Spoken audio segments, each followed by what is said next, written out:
Pembagian polinomial atau suku banyak.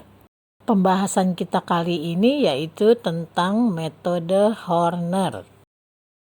Baik, sebelum kita memasuki pembahasan tentang metode Horner, kita kenal dulu ya persamaan polinomial itu sendiri.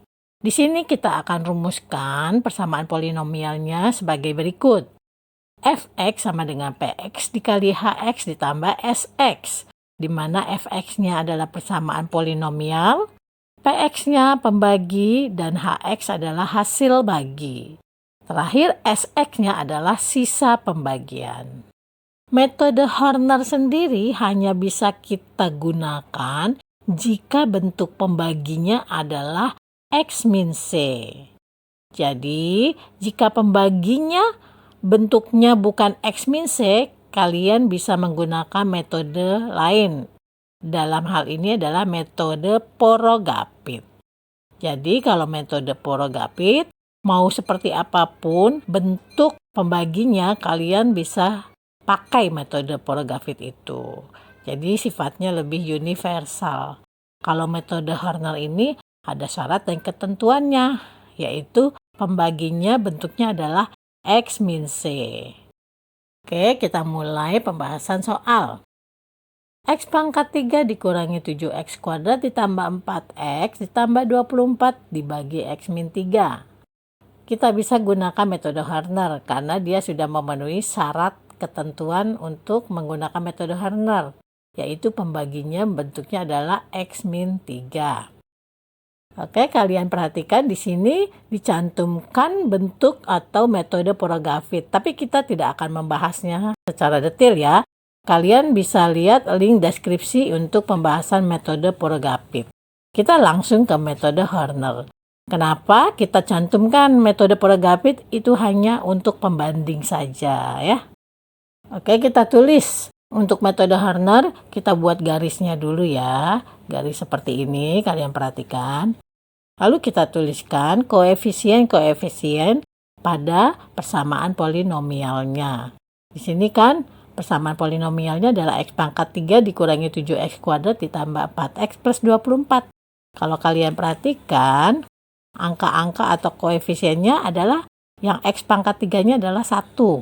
Kemudian yang x kuadratnya adalah min 7. Kita tulis di bagan dari metode Horner, yaitu 1, min 7, 4, dan terakhir 24.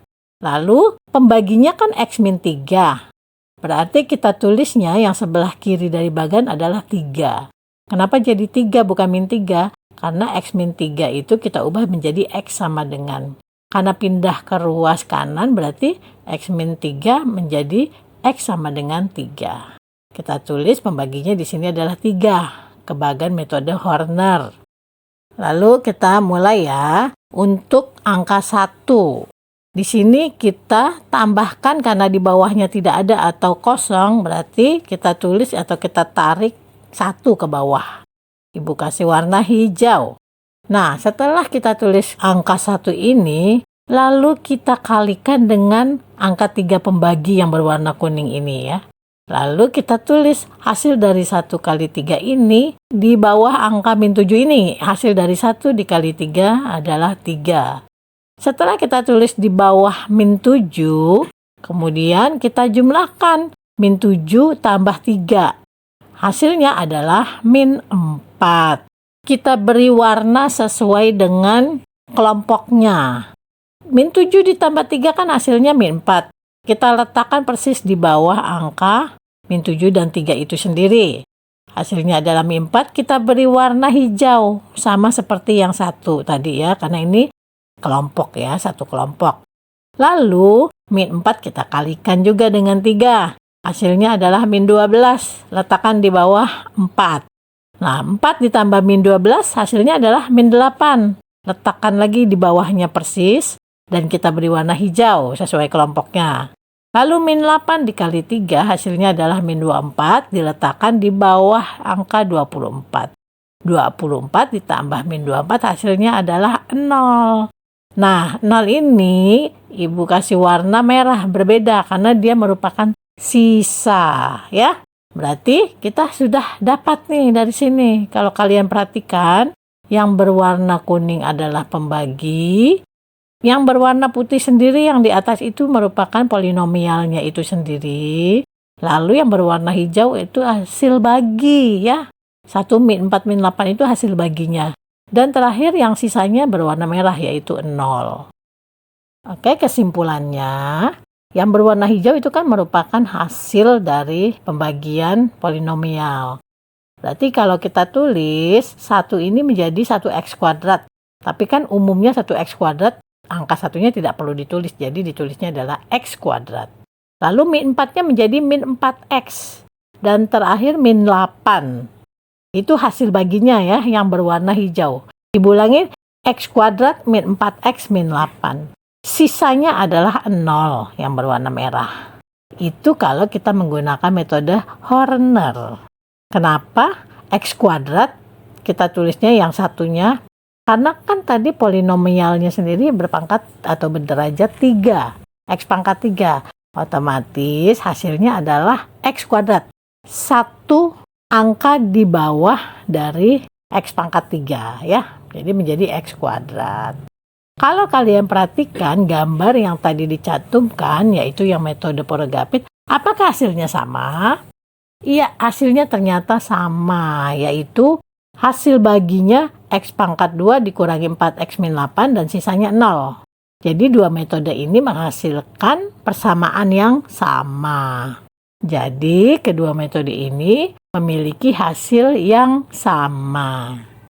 Soal kedua, x pangkat 3 min 7x plus 8 dibagi x min 2. Seperti yang tadi, di sini dicantumkan ala metode Porogapit, tapi tidak kita bahas, hanya sebagai pembanding. Kita langsung ke bagan metode Horner. Oke, di sini mulai dari x pangkat 3, koefisiennya adalah 1, kita tulis ya. Lalu x pangkat 2-nya kok nggak ada? Tapi kita harus tetap tulis angkanya ya, karena x pangkat 2-nya nggak ada, kita tulisnya 0. Lanjut ke min 7x, berarti min 7 koefisiennya kita tulis. Lalu plus 8, kita tulisnya 8 di bagannya. Nah, pembaginya adalah x min 2, berarti di sini kita tulis di bagan sebelah kirinya adalah 2, yang diberi warna kuning ini ya, untuk pembagi. Oke, kita mulai ya langkahnya. Di sini satunya kita tarik ke bawah, satunya ya, tulis. Lalu setelah kita tarik ke bawah, di sini kita kasih warna hijau ya untuk membedakan per kelompoknya. 1 kita kalikan dengan 2 yang pembagi ya, yang berwarna kuning. Hasilnya kita letakkan di bawah 0, 2. Lalu 0 kita tambahkan 2, hasilnya adalah 2, tulis. 2 kita kalikan lagi dengan yang berwarna kuning ya. Berarti 2 dikali 2 hasilnya 4, diletakkan di bawah min 7. Min 7 ditambah 4 hasilnya adalah min 3. Min 3 kita kalikan lagi dengan 2. Hasilnya adalah min 6. Lalu 8 ditambah min 6 hasilnya adalah 2. Kalau kalian perhatikan yang berwarna hijau itu kan ada angka 1, 2, dan min 3. Sedangkan angka terakhirnya diberi warna merah karena dia merupakan sisa, beda kelompok ya. Dari sini kesimpulannya, hasil bagi dari x pangkat 3 min 7x plus 8 dibagi x min 2 adalah x kuadrat ditambah 2x min 3 dengan sisa 2 ya. Coba kalian perhatikan atau kalian bandingkan dengan yang metode Porogapit sebelahnya. Ternyata hasilnya sama ya. Ingat, untuk melihat cara metode Porogapit, nanti kalian buka linknya ya, ada di deskripsi untuk pembahasan metode Porogapit.